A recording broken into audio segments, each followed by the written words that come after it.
Bismillahirrahmanirrahim. Alhamdulillahirabbil alamin wal aqibatu lil muttaqin wala udwana illa 'alal zalimin.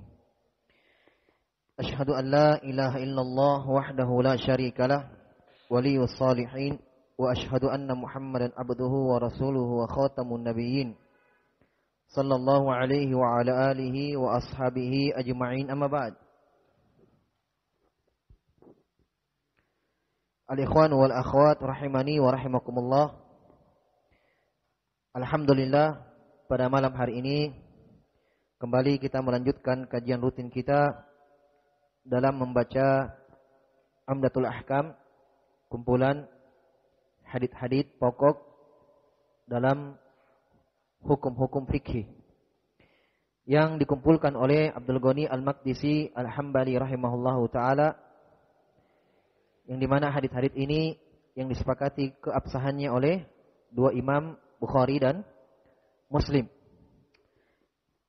Dan kita telah sampai di bab yang baru, ya, masih dalam pembahasan toharoh, yaitu kata penulis di sini babul istitobah, babu al-istitobah, bab tentang istitobah. Istitobah dari kata tobah, yatibu, bermakna baik, membersihkan, mensucikan. Jadi maksud pembahasan ini al-istitobah, kita sudah bisa tebak hadits-hadits apa yang akan beliau bawakan. Ya, hadits-hadits menyangkut masalah najis, cara membersihkan najis. Najis dan cara membersihkan najis. Ya. Jadi itu yang diinginkan dalam judul babnya al-istitobah. Hadits pertama, kata penulis di sini, an Anas bin Malik radhiyallahu taala anhu. Jadi Anas bin Malik ini sahabat. Bukan bapak dari Imam Malik. Ya. Ada orang mengatakan ini bapaknya Imam Malik. Padahal zamannya jauh, walaupun namanya sama. Imam Malik Ibnu Anas Ibnu Malik. Ya, dia kira ini anaknya. Imam Malik anak dari Anas bin Malik. Padahal zamannya jauh, ya. Kalau Anas bin Malik sahabat, Malik bin Anas itu muridnya sahabat. Muridnya sahabat. Jadi Anas bin Malik radhiyallahu anhu meriwayatkan hadits ini, kata beliau, annan nabiyya sallallahu alaihi wasallam kana idza dakhala al-khala'a qala Allahumma inni a'udzubika minal khubuthi wal khaba'isi. Muttafaqun alaihi. Ya, kata Anas bin Malik radhiyallahu taala anhu bahwa Nabi sallallahu alaihi wasallam kalau masuk al-khala, khala itu tempat buang hajat. Tempat buang hajat. Ketika masuk ke kamar kecil, ke kamar mandi, maka Nabi membaca Allahumma inni a'udzubika minal khubuthi wal khaba'isi. Ya Allah, saya berlindung kepadamu dari al-khubuth dan al-khaba'is. Dari al-khubuth dan al-khaba'is. Baik. Hadits ini dibawakan oleh penulis, tujuannya jelas. Kenapa hadits ini dibawakan oleh penulis dalam bab istitobah? Beliau, penulis di sini, ingin menerangkan kepada kita disyariatkannya doa ini ketika masuk WC. Ya, kamar kecil. Perhatikan faedah yang kita bisa ambil dari hadits ini. Pertama, Anas bin Malik mengatakan kana. Ya kan? Ada kana, ya. kana, idza dakhala al-khala dan seterusnya. Kana, kata para ulama, kata kana itu dalam bahasa Arab menunjukkan maknanya bahwa perbuatan itu dilakukan oleh Nabi terus-menerus. Itu ilmu. Jadi perhatikan kalau antum baca hadits, Nabi melakukan ini, Nabi melakukan itu, tapi Arabnya pakai kana. Kata para ulama, itu menunjukkan bahwa perbuatan itu Nabi lakukan terus-menerus. Jarang ditinggalkan. Paham ya? Nah, ini diantaranya. Kata Anas, kana idza dakhala al-khala adalah Nabi SAW kalau masuk kamar kecil, kamar mandi, maka beliau membaca doa ini. Nah, ini menunjukkan bahwa disunnahkannya, disyariatkannya membaca doa ini. Sebab Nabi SAW melakukannya istimrar, terus menerus. Ya. Kalau lupa, masuk, lupa. Enggak apa-apa, keluar lagi, baca. Enggak apa-apa, enggak ada masalah. Jelas ya? Baik. Kemudian faedah kedua. Di sini disebutkan doa Nabi, Allahumma, ya Allah, saya berlindung kepadamu dari al-khubuts wal khaba'is. Apa itu al-khubuts wal khaba'is? Makna pertama, al-khubuts, jin laki-laki, syaitan laki-laki, wal khaba'is, syaitan perempuan. Paham? Jadi makna dari doa ini, ya Allah, saya berlindung kepadamu dari jin laki-laki dan jin perempuan. Al-khubuts, jin laki-laki, al-khaba'is, jin perempuan. Itu makna yang pertama. Makna kedua, al-khubuts bermakna jin, syaitan dari kalangan jin. Laki-laki atau perempuan, umum khubuts. Adapun khaba'is bermakna an-najasat, najis-najis, kotoran-kotoran. Paham? Berarti makna kedua, maksud doa ini, ya Allah, saya berlindung kepadamu dari jin laki-laki dan jin perempuan dan dari segala kotoran-kotoran dan najis-najis. Ya. Kita kan diperintahkan memang untuk terhindar dari najis. Ya kan? Nanti akan kita sebutkan haditsnya ketika orang Arab Badui datang di masjid kencing. Ya. Nabi perintahkan sahabat untuk membersihkan itu. Sebab memang kita diperintahkan untuk menjauhi najis. Membersihkan badan kita, pakaian kita, tempat sholat kita dari najis. Bahkan dalam riwayat Nabi pernah sholat, di sandalnya ada najis, tapi beliau tidak tahu. Di pertengahan sholat, Jibril datang mengkhabarkan kepada Nabi SAW bahwa di sandalmu itu ada najis. Nabi lepaskan di pertengahan sholat. Sahabat ikut-ikutan di belakang lepas sandalnya. Karena melihat Nabi lepas sandal tiba-tiba aja, sahabat ikut saja. Kenapa Nabi tiba-tiba lepas sandal ini? Mereka lepaskan sandalnya juga. Selesai sholat, sahabat bertanya, ya Rasulullah, kenapa engkau melepaskan sandalmu? Ya. Nabi bertanya duluan, kenapa kalian lepaskan sandal kalian ketika sholat tadi? Sahabat mengatakan, ya karena kami melihat ya Rasulullah kamu lepaskan sandalmu. Kami juga ikut. Nah, Nabi katakan, tadi saya lepaskan karena Jibril datang mengkhabarkan kepada saya di sandal saya ada najis. Ini menunjukkan memang kita diperintahkan untuk apa? Terhindar dari najis. Bahkan salah satu hadits nanti akan lewat. Hadis Ibnu Abbas ketika Nabi melewati dua kuburan, ya, Nabi mendengarkan siksaan dua penghuni kubur ini. Kata Nabi SAW, innahuma la yu'azzabani wa ma yu'azzabani fi kabirin. Kedua mayit ini sedang disiksa di alam barzakh.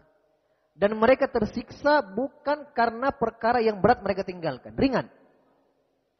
Kata Nabi, amma ahaduhuma kana la yastatiru minal baul. Yang satunya disiksa sebabnya karena dulu di dunia dia la yastatiru, tidak menutup dirinya ketika dia buang air kecil. Tidak menutup auratnya. Kencing di pinggir jalan. Tiang listrik saya jadi. Di mana-mana ada buang air kecil. Itu yang dia lakukan.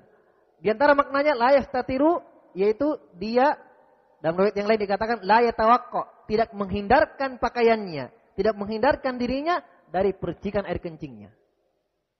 Itu maknanya. Nanti ini hadisnya akan ada, kita lewat. Dalam bab ini juga. Ya. Jelas ya, ini menunjukkan bahwa kita diperintahkan untuk terhindar dari najis. Ya. Menjauhkan diri kita dari hal yang najis. Jadi ini makna al-khaba'ith. Paham ya? Ingat maknanya, makna pertama al-khubus, jin perempuan. Al-khaba'ith apa? Jin laki-laki. Ya, makna kedua al-khubus umum. Jin laki-laki dan perempuan. Al-khaba'ith itu bermakna an-najasat. Hal-hal yang najis. Segala kotoran. Iya. Maka di dalam hadis ini juga kita mengambil faedah bahwa disyariatkannya dan disunnahkannya membaca doa ini. Ya. Kemudian faedah berikutnya kita mengambil ilmu bahwa ternyata kamar mandi, WC dan semisal itu, tempat buang air itu dihadiri oleh jin. Ya. Oleh karena itu dalam hadis yang lain kata Nabi sallallahu alaihi wasallam, "Inna hadhil hushush muhtadarah." Kata Nabi sallallahu alaihi wasallam, sungguh tempat-tempat ini WC itu muhtadarah, dihadiri oleh jin. Nah, makanya sini kita mengambil pelajaran faedah yang lain bahwa kalau kita di kamar mandi itu jangan lama-lama. Ya. Selesai hajat keluar. Kamar mandi itu bukan tempat menghayal. Kamar mandi itu bukan tempat main HP. Selesai hajat keluar. Karena muhtadarah, dihadiri oleh jin. Yang pertama, yang kedua itu tempat-tempat kotor. Ya, tempat kotor. Jelas ya? Kemudian dalam hadis ini juga kata para ulama menunjukkan bahwa jin, ya, syaitan dari kalangan jin itu selalu mengganggu manusia. Selalu mengganggu manusia, dan di antara sebab atau di antara gangguan mereka yaitu menyebabkan najis. Itu hal-hal yang ya, menjadikan manusia itu kotor. Itu di antara gangguan mereka. Makanya dalam hadis ini Nabi meminta perlindungan, memohon perlindungan kepada Allah Subhanahu wa taala dari mereka. Ya. Jelas ya? Ya. Apa perbedaan syaitan dengan jin? Apa perbedaan syaitan dengan jin? Anda pernah dengar? Ya. Jadi syaitan itu ada dua. Ada dari kalangan manusia dan ada di kalangan jin. Allah berfirman dalam Al-Quran, "Wa kadzalika ja'alna likulli nabiyyin aduwan syayatinal insi wal jin. Yuhi ba'dhum ila ba'd zukhrufal qawli gurura." Kata Allah, demikianlah kami jadikan untuk semua nabi ada musuhnya. Siapa musuhnya? Kata Allah, syayatinal insi wal jinni, syaitan dari kalangan jin dan manusia. Jelas? Ini menunjukkan bahwa manusia ada yang beriman dan ada yang kafir. Jin juga begitu. Ada yang beriman, ada yang kafir. Yang kufurnya ini, kafirnya dari kalangan manusia, itulah musuh-musuh Allah dan Rasulnya.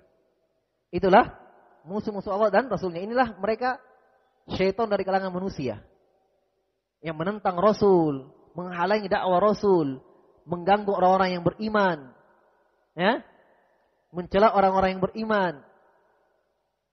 Ini syaitan dari kalangan manusia. Demikian pula syaitan dari kalangan jin. Jin yang kafir mengganggu manusia.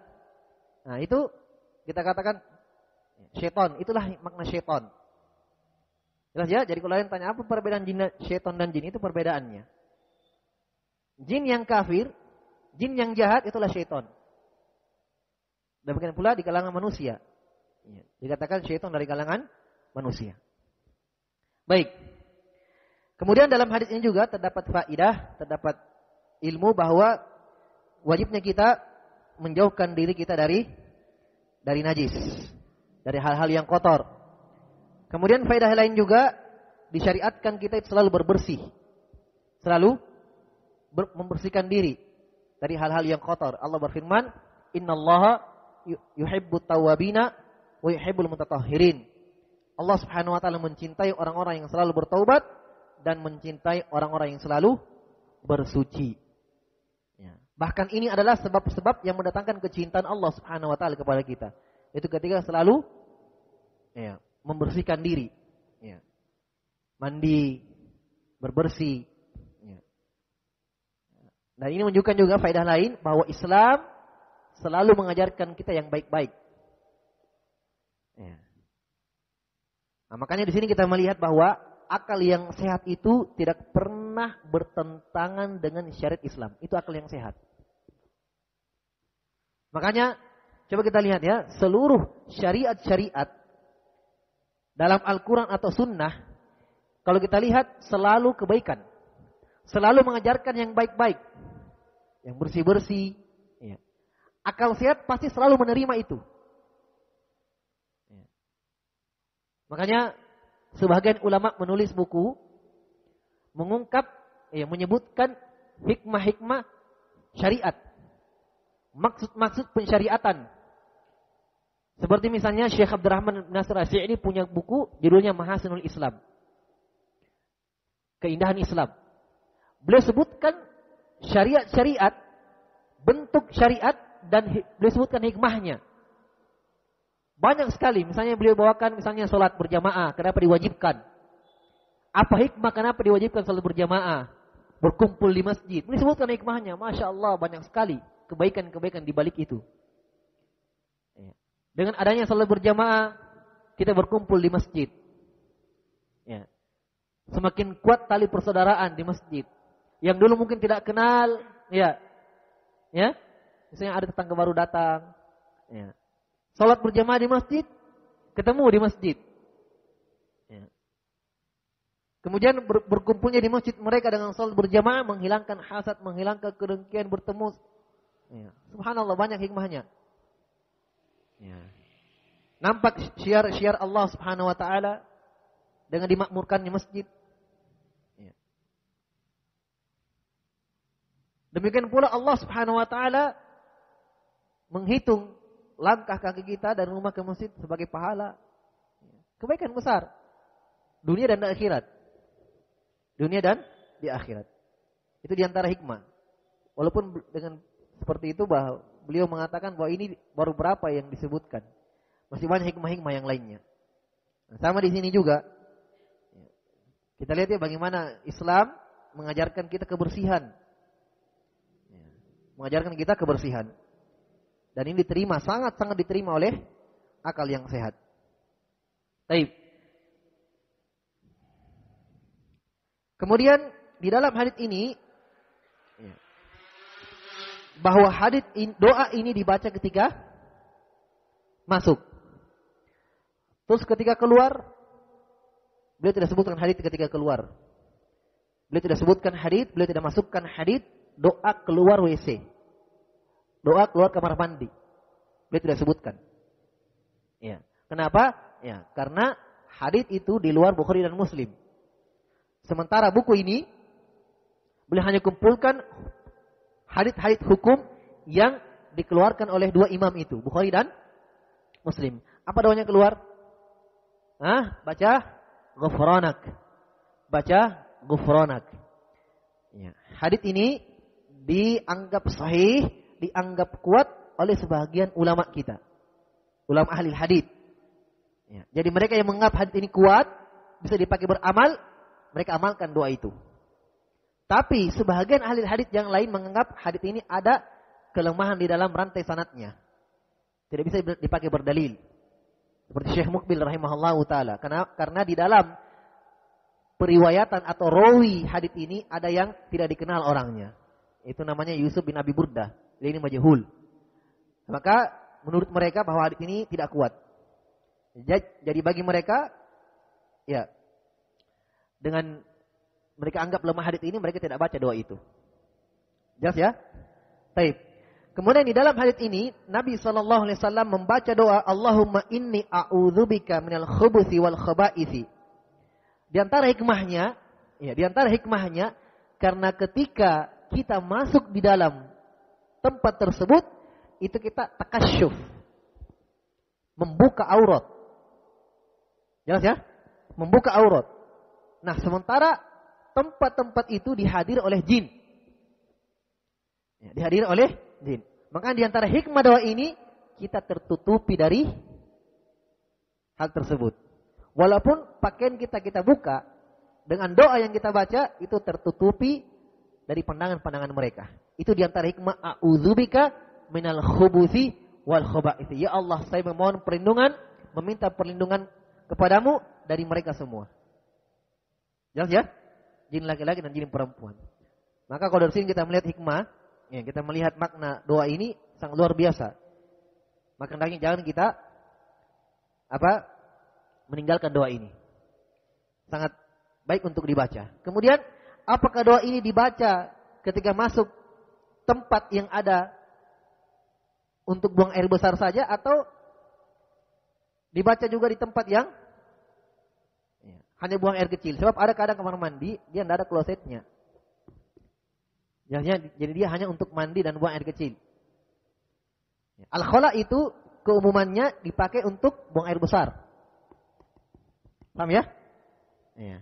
Makanya dalam riwayat yang lain, idza ataitumul ghaid, ghaid itu tempat buang air besar. Nah, jawabannya umum, dibaca dua-dua. Entah itu kita masuk ke dalam WC yang ada klosetnya untuk buang air besar, atau di tempat yang tidak ada itu. Juga disyariatkan baca ini. Dipahami ya? Nah. Demikian pula, misalnya di tempat-tempat yang tempat buang air besar, tetapi dia tidak tertutup. Seperti jambannya orang dulu, yang di hutan, di kebun, ya, tetap dibaca juga ini. Jelas ya? Karena dalam riwayat, idza ataitumul ghaid, kalau kalian datang ke ghaid, ghaid itu tempat seperti itu. Apalagi dulu Nabi buang air di padang pasir saja. Kata sahabat, kami melihat Nabi buang air dan Nabi menjauh dari kami. Karena padang pasir. Ya, itu menunjukkan bahwa Nabi SAW selalu menjaga auratnya walaupun di depan para sahabat. Selalu menjaga auratnya. Bahkan sebagian sahabat mengatakan Nabi SAW membuang hajat, kami ambilkan beliau kain dan kami tutup beliau. Perhatikan itu? Ditutup Nabi SAW oleh para sahabat. Dalam riwayat yang lain kata sahabat, Nabi menjauh di tempat yang sangat jauh ketika beliau buang hajat. Ya, karena terpikir bahwa dulu itu padang pasir. Ya. Apalagi jarang ada pohon. Jadi Nabi menjauh dari para sahabat. Jelas ya? Makanya sini menunjukkan kepada kita bahwa ya Nabi SAW itu selalu menjaga aurat. Ya, menjaga aurat agar tidak terbuka. Makanya kembali lagi hikmah doa ini. Ketika masuk di dalam khala, tempat yang tertutup, aurat terbuka. Nah, disyariatkanlah baca doa ini. Dalam riwayat yang lain ada hadis yang disahihkan oleh sebagian ahli hadis, kata Nabi sallallahu alaihi wasallam, pembatas antara kita dan mereka adalah bismillah. Iya. Adalah bismillah. Jadi kata Nabi sallallahu alaihi wasallam, satru ma baina a'yunil jinni wa aurati bani Adam idza dakhala ahaduhum al-khala ayyakul bismillah. Kata Nabi SAW, penutup antara mata-mata jin itu, mata para jin dengan aurat manusia adalah ketika manusia itu masuk ke dalam kamar mandi membaca bismillah. Ini doa yang lain. Tetapi jangan digabung bismillah Allahumma a'inni a'udzubika minal khubuthi wal khaba'ith, jangan. Jadi kalau membaca bismillah boleh, ada hadis yang dianggap sahih oleh ahli hadis. Bismillah. Tetapi kalau kita lihat dari sisi periwayatan, hadis ini lebih kuat. Yang kita baca sekarang malam ini lebih kuat karena Bukhari dan Muslim. Ini menunjukkan bahwa ini yang lebih kita dahulukan daripada bismillah. Paham ya? Ya, tapi kalau mau baca bismillah juga tidak mengapa. Ya, tapi jangan digabung bismillah Allahumma inni a'udzubika minal khubuthi wal khaba'ith, jangan. Ya. Jelas ya? Ini menunjukkan bahwa doa yang kita baca itu penutup aurat kita dari mata-mata para jin yang berada di dalam kamar mandi tersebut. Ya, ini beberapa petikan faedah dari hadis ini. Hadis berikutnya berkata penulis di sini rahimahullahu taala an Abi Ayyub Al-Ansari radhiyallahu taala anhu qala Rasulullah sallallahu alaihi wasallam idza ataitumul ghaita fala tastaqbilul qiblata bighaitin wala baul wala tastadbiruha walakin syarriku aw gharribu. Qala Abu Ayyuba faqadimna asy-Syama fawajadna marahidha qad buniyat nahwal ka'bati fananharifu anha wa nastaghfirullah azza wa jalla. An Abdullah bin Umar radhiyallahu anhuma, saya baca hadis setelahnya lagi karena berkaitan. Dari Abdullah bin Umar radhiyallahu anhuma bahwa Nabi sallallahu alaihi wasallam kata beliau Abdullah bin Umar, "Raqitu yauman ala baiti Hafsah. Fara'aitu an-nabiyya sallallahu alaihi wasallam yaqdi hajatahu mustaqbil asy-Syami mustadbirul Ka'bah." Ya, hadis berikutnya kata penulis dari Abu Ayyub Al-Ansari bahwa Nabi sallallahu alaihi wasallam bersabda, "Kalau kalian masuk yaitu mau masuk ke ghaid, ghaid itu tempat buang air besar. Ya, mungkin di sini juga orang Indonesia ambil jadi got. Hah? Ghaitun, ghaid itu tempat buang hajat. Ya, mungkin orang Indonesia ambil got. Baik, kalau kalian ingin masuk ke ghaid tempat buang hajat, fala tastaqbilul qiblah. Janganlah kalian menghadap kiblat. Bighaitin wala baul, untuk buang air besar dan untuk buang air kecil. Wala tastadbiruha, kata Nabi, dan jangan kalian membelakangi kiblat. Walakin, akan tetapi, syarriku aw gharribu, akan tetapi menghadaplah ke timur dan menghadaplah ke barat. Paham?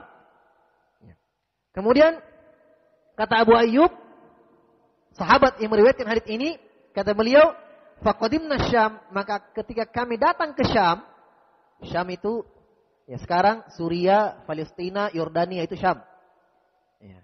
Kalau dulu masih satu negara Syam sebutannya, sekarang terbagi. Suriah, Palestina dan Yordania. Kata Abu Ayyub, kami ke Syam. Ya, Abu Ayyub kan orang Madinah. Kami ke Syam, maka kami mendapati marahidha, kloset-kloset, WC-WC penduduk Syam, qad buniyat, sudah dibangun menghadap Ka'bah, Masjidil Haram. Fananharifu anha, maka kami pun berpaling dari kiblat. Karena sudah terlanjur dibangun, maka kami berpaling dari itu. Maksudnya memiringkan badan, tidak menghadap ke Ka'bah. Wa nastaghfirullah azza wa jalla, kami pun beristighfar kepada Allah Subhanahu wa taala. Baik.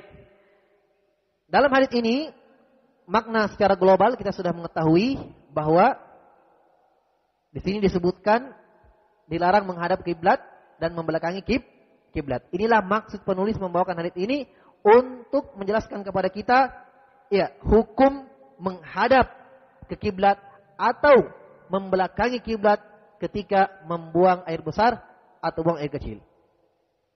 Paham ya? Jadi hadits Abu Ayyub Al-Ansari, makna apa yang kita bisa petik?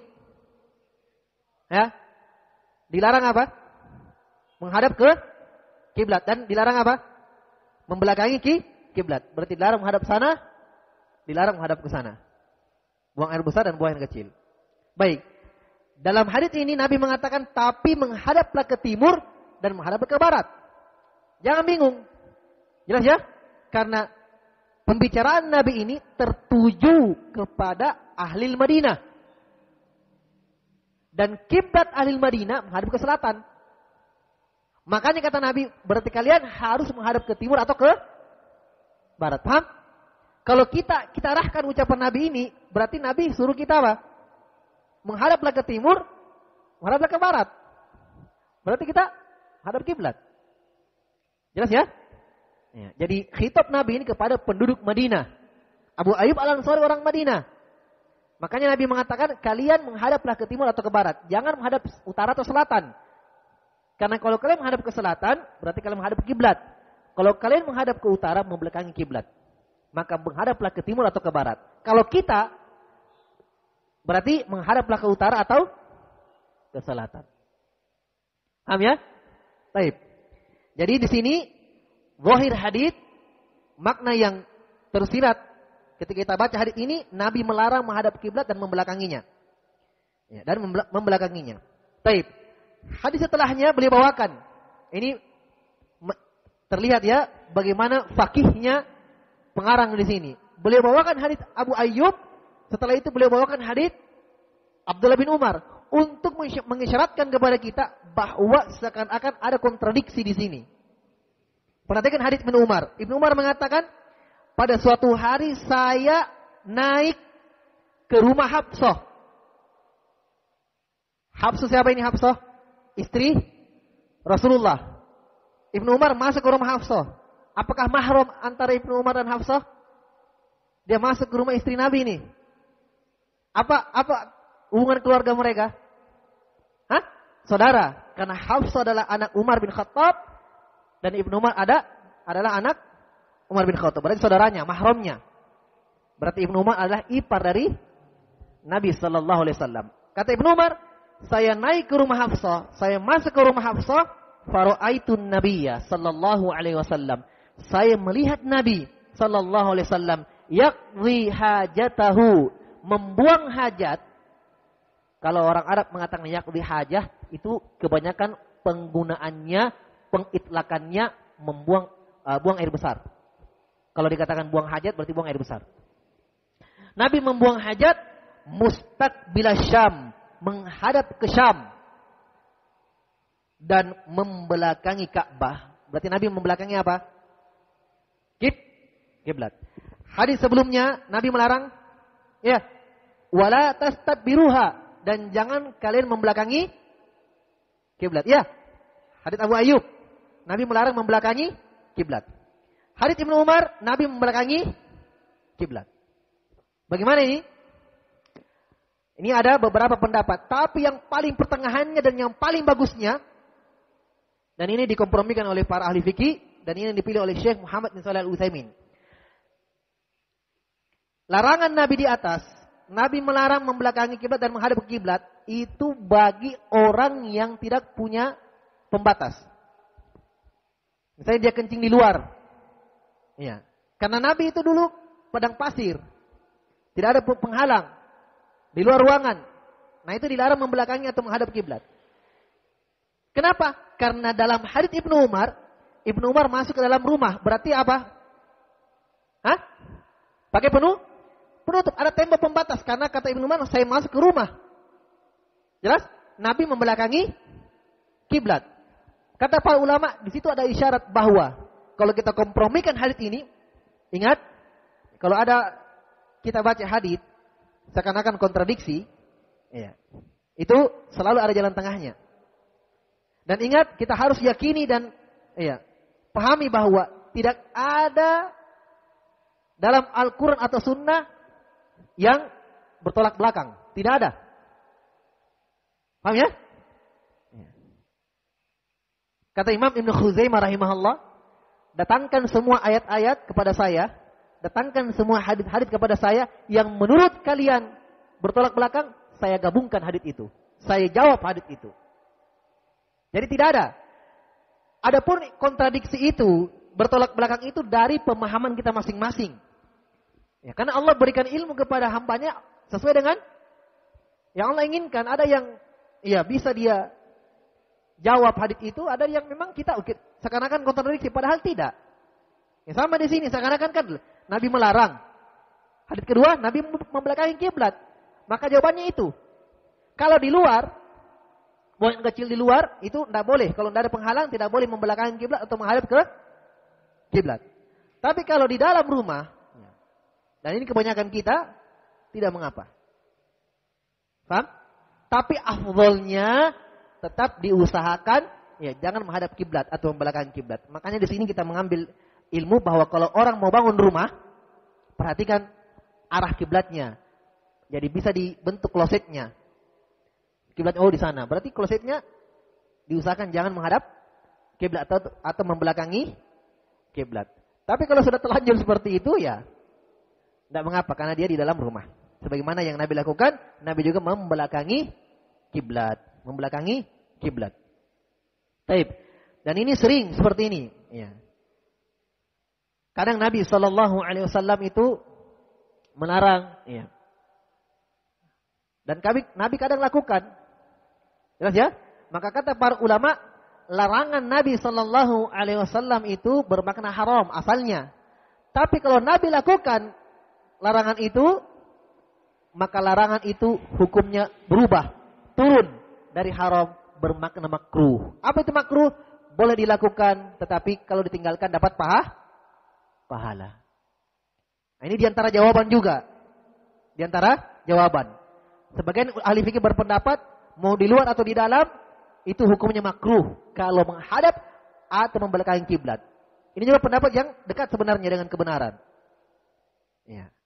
Karena sesuai dengan kaidah yang dibuat oleh para ulama. Hadis pertama kan Nabi larang. Ya kan? Nabi larang membelakangi kiblat dan menghadap kiblat.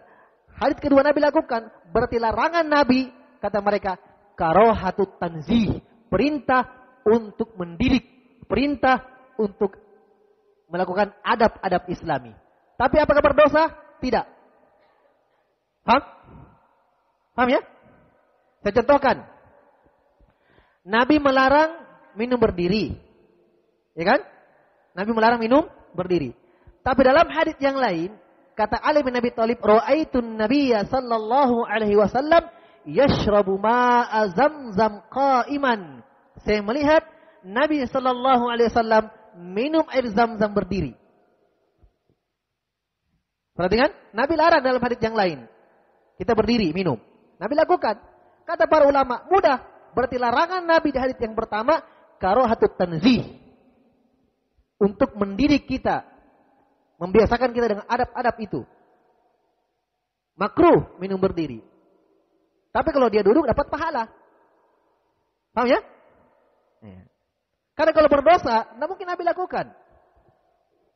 Nabi itu yang paling semangat meninggalkan yang haram. Nabi yang paling semangat melaksanakan perintah Allah Subhanahu wa taala. Tidak mungkin kalau haram Nabi lakukan. Jelas ya? Yang mubah-mubah saja kadang Nabi tinggalkan. Jelas? Bawang. Bawang merah, bawang putih. Nabi tidak mau makan bawang. Kata Nabi SAW, man akala, nanti ada hadisnya juga ini. Man akala basolan, au sauman, fala yakrubanna masajidana. Siapa yang habis makan bawang merah, siapa yang habis makan bawang putih, jangan coba dekat-dekat masjid kami. Jangan coba dekat-dekat masjid kami. Ya. Karena Nabi tidak suka baunya. Bukan berarti ketika Nabi tidak suka makan itu jadi haram. Tidak. Jelas ya? Baik. Jadi kesimpulannya, bisa kita pilih pendapat yang pertama yang mengatakan kalau tertutup dalam ruangan tidak mengapa. Di luar, jangan. Jangan membelakangi kiblat atau menghadap ke kiblat. Buang air besar atau buang air kecil. Ya. Atau kita mengambil jalan keluar yang lain. Itu tadi, bahwa makruh hukumnya. Makruh hukumnya. Apa yang makruh ya kalau dilakukan tidak berdosa, tapi kalau ditinggalkan, itu kalau kita menghadap ke utara atau selatan, meninggalkan itu dua, meninggalkan menghadap ke kiblat atau meninggalkan membelakanginya, maka kita dapat mendapatkan pahala. Kita amalkan hadits Abu Ayyub Al-Ansari. Kita amalkan hadits larangan dari Nabi sallallahu alaihi wasallam. Ya, dalam hadits ini, dalam dua hadits ini, dalam hadits Abu Ayyub Al-Ansari dan Ibnu Umar radhiyallahu taala anhuma, terdapat beberapa faedah. Yang pertama, menunjukkan bahwa semangat para sahabat dalam melakukan perintah-perintah Rasulullah sallallahu alaihi wasallam. Dari sisi mana? Kita lihat Abu Ayyub ketika dia dengarkan larangan ini dari Nabi sallallahu alaihi wasallam dan beliau datang ke Syam, ternyata beliau dapati di sana kloset itu, tempat buang hajat itu sudah dibangun menghadap ke Ka'bah. Maka beliau mengatakan, kami miringkan Nanharif. Kami berpaling darinya, kami miringkan itu. Wa nastaghfirullah azza wa jalla. Dan kami pun beristighfar kepada Allah subhanahu wa ta'ala. Sebab sebelumnya mereka belum tahu. Subhanallah. Ya, perhatikan ya bagaimana semangat para sahabat dalam melakukan perintah Allah subhanahu wa ta'ala. Ya, tidak ada tawar-menawar dari mereka. Ya. Allah berfirman, "Maka lil mu'minin wala mu'minatin idza qadallahu wa rasuluhu amran ay yakuna lahumul khiyaratu min amrihim." Tidak pantas bagi seorang mukmin laki-laki dan mukminah perempuan ketika Allah dan Rasulnya sudah menetapkan satu hukum, tidak ada bagi mereka pilihan. Ini mereka pegang ini.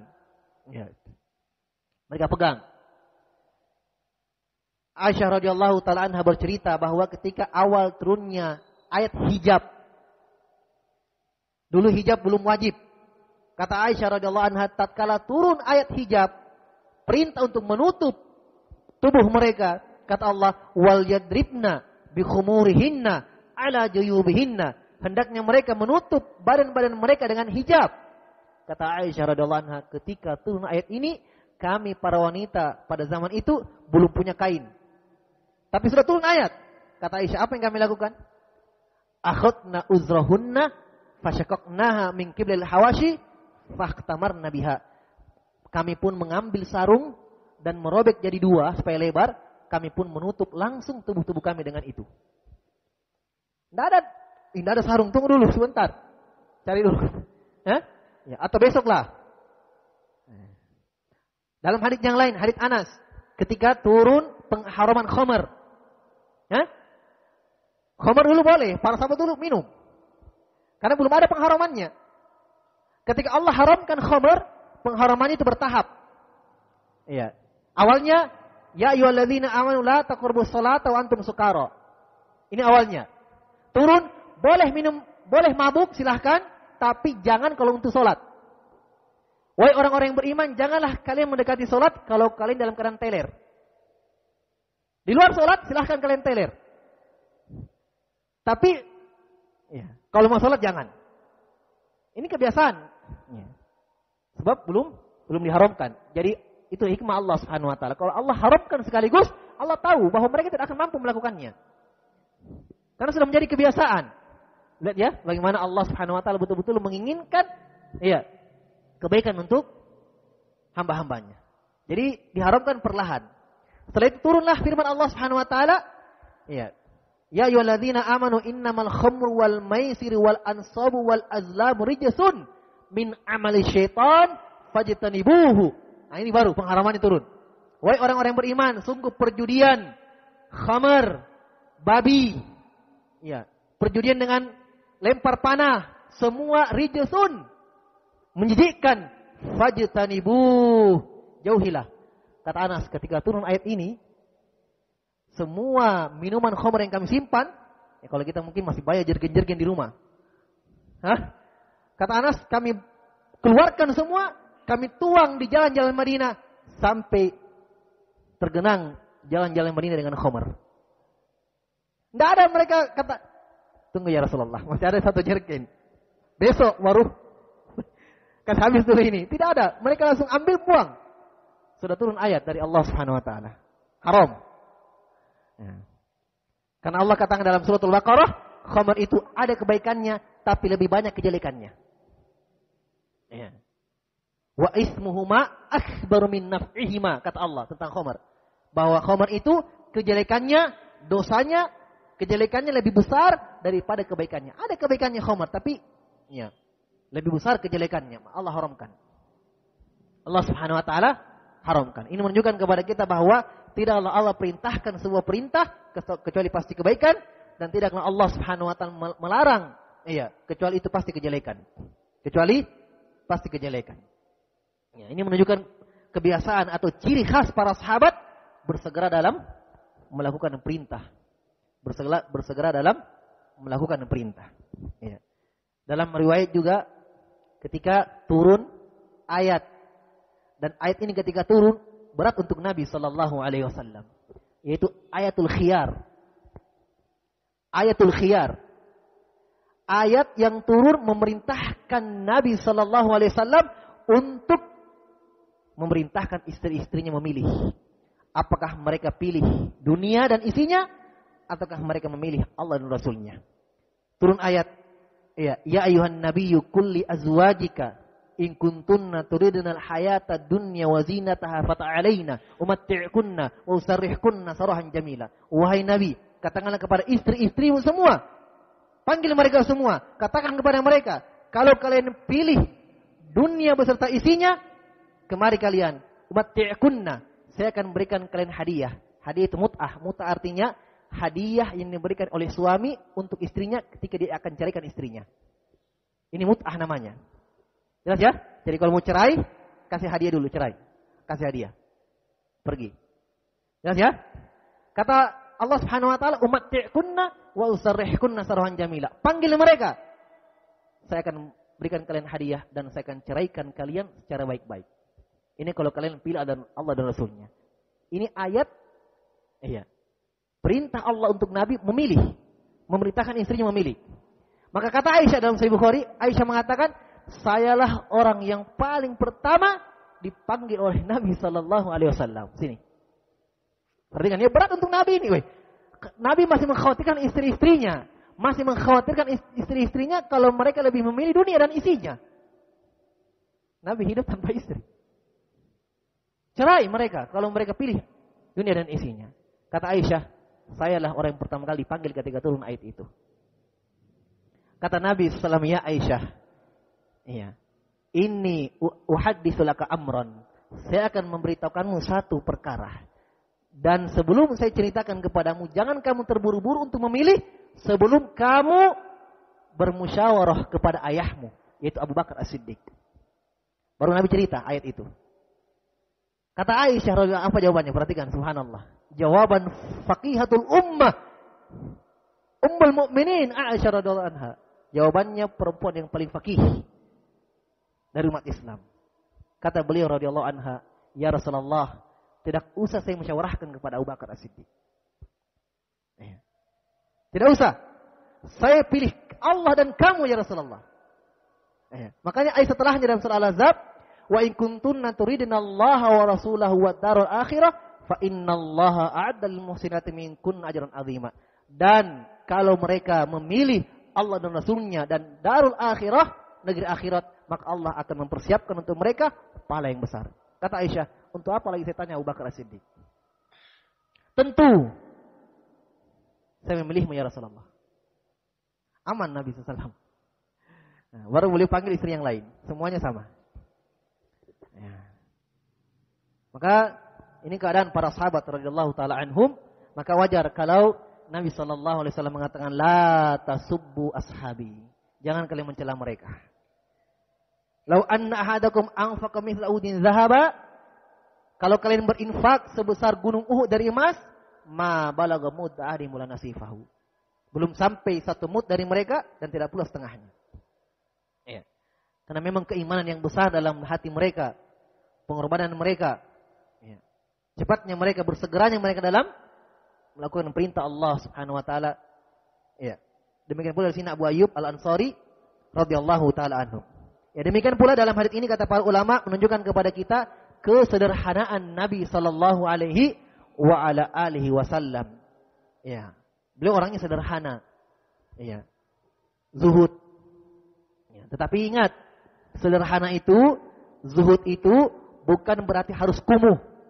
Harus compang-camping, harus robe-robe, harus debu-debu, bukan. Ya. Bukan itu makna zuhud. Jelas ya? Nabi itu orang paling sederhana, tapi beliau juga manusia yang paling bersih. Ya. Beliau mengajarkan kita kebersihan. Ya.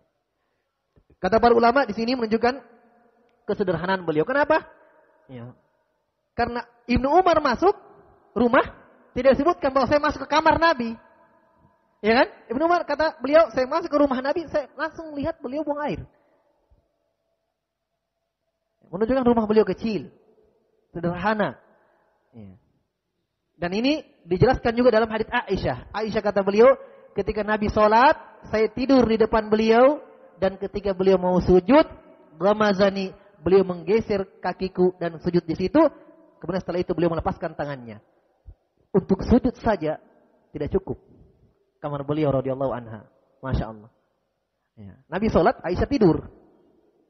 Jadi ketika ingin sujud, kalau tidak digeser kaki Aisyah, Nabi sujud di atas kaki. Jadi Nabi, kata Aisyah, Nabi menggeser kakiku, kemudian beliau sujud di situ. Nah, ini menunjukkan kesederhanaan ya, beliau sallallahu alaihi wasallam. Umar bin Khattab pernah menangis melihat Nabi sallallahu alaihi wasallam tidur di atas tikar dan Nabi bangun berbekas pipi beliau dengan tikar itu, berbekas. Ya. Umar menangis melihat Nabi dan mengatakan, "Ya Rasulullah, ya. Kenapa engkau hidupmu seperti ini? Raja Rum itu penguasa. Engkau juga penguasa, tapi mereka hidup dengan kekayaan. Maksudnya kamu mampu juga seperti mereka ya Rasulullah." Jawaban Nabi simpel saja. "Ya Umar, atardo lanal akhirah wa lahumud dunya wa lanal akhirah?" Apakah kamu tidak ridho? Apakah kamu tidak senang mereka dunia, kita akhirat? Simpel saja. Pernah dalam riwayat beliau keluar tengah malam dan makanan lapar. Pas keluar rumah dapatkan Abu Bakar dan Umar juga keluar. Kata Nabi, "Ma akhrajani ilal ju'." Saya tidak keluar kecuali lapar. Kata Abu Bakar dan Umar, "Ya Rasulullah, kami juga keluar rumah karena lapar, dari jam makanan." Ya. Kata Nabi, "Ayo kita ke rumah si fulan, sahabat." Maka sahabat ini merasa senang didatangi Nabi sallallahu alaihi wasallam dan Abu Bakar dan Umar. Ya, dijamu mereka sampai kenyang makan. Ketika makan sampai kenyang, kata Nabi sallallahu alaihi wasallam, "Wallahi latus'alunna an hadzal na'im." Wallahi latus'alunna an hadzal na'im. Demi Allah, kita akan ditanya dari nikmat yang kita makan ini. Ya. Jelas ya? Ini menunjukkan bahwa beliau sallallahu alaihi wasallam adalah orang yang hidup dengan kesederhanaan. Baik. Kemudian dalam hadis ini juga terdapat dalil bahwa bersegeranya para sahabat dalam beristighfar ketika membuat kesalahan terjadi dari mereka kesalahan, maka mereka bersegera beristighfar. Walladzina idza fa'alu fahishatan aw dzalamu anfusahum dzakarullah wastaghfaru lidzunubihim. Ini tentang sifat orang-orang beriman, yaitu ketika mereka berbuat dosa, mendolimi diri mereka sendiri, dzakarullah, mereka bersegera mengingat Allah, wastaghfaru, dan mereka pun meminta ampunan kepada Allah Subhanahu wa taala. Baik. Cukup dulu ya, kita cukupkan dulu hadits ini. Nanti tersisa kita 3 hadits dalam bab istitobah. Wallahu taala a'lam. Masyaallah, hadits ini malam ini berapa hadits? 3 ya.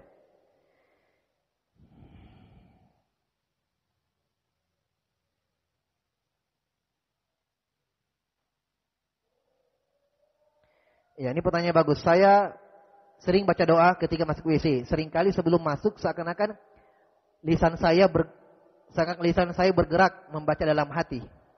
Lisan saya bergerak, berarti lisan tidak bergerak. Kalau dalam hati berarti tidak bergerak.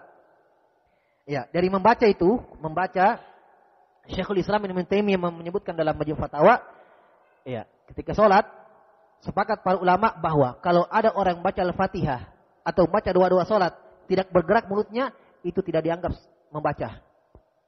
Tidak sah salatnya. Karena tidak dianggap membaca Al-Fatihah. Jadi dianggap membaca ketika mulutnya bergerak. Harus bergerak mulut. Ya, sama dengan ini. Jadi kalau baca doa, usahakan digerakkan mulut itu. Ya. Jelas ya? Digerakkan supaya dianggap membaca. Dalam hati, itu kata para ulama tidak dianggap membaca. Kecuali ada sesuatu, kecuali ada hal-hal yang memang kita dilarang membaca di situ, boleh dalam hati. Seperti misalnya, seperti kata para ulama yang mau membaca bismillah ketika mau berwudu, atau dia berwudu di dalam kamar mandi. Jelas ya? Bagaimana baca bismillah ini Ustaz? Ya, kata para ulama 2 caranya. Caranya keluar dulu, bismillah di luar, baru masuk berwudu. Atau bisa baca bismillah di dalam tapi dalam hati. Kalau ini ada uzur. Jelas ya? Karena kalau disebutkan di dalam WC, maka dalam hati. Itu tidak mengapa kata para ulama. Wallahu taala alam.